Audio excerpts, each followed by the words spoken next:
আচ্ছা, আপনি কি করেন? আমি আমি তো রান্না করি। সকালে, দুপুরে, রাইতে সব সময় আমি রান্না করি।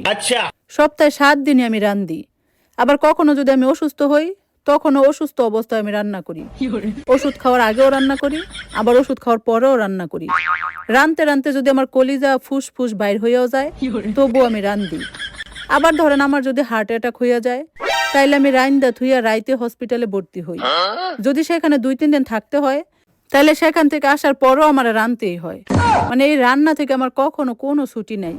এই যে সবাই ছুটি পায় না বিভিন্ন অকেশনে, সাপ্তাহিক ছুটি, ঈদের ছুটি, কিন্তু আমার কোনো ছুটি নাই। তখন আমার আরো বেশি বেশি করে রান্না করতে হয়। এই যেমন তখন ধরেন আমি আরো ফ্রাইড রাইস রান্না করি, চিকেন ফ্রাই রান্না করি, রোস্ট রান্না করি, কাবাব রান্না করি, বিরিয়ানি রান্না করি, পোলাও রান্না করি, টিকিয়া বানাই।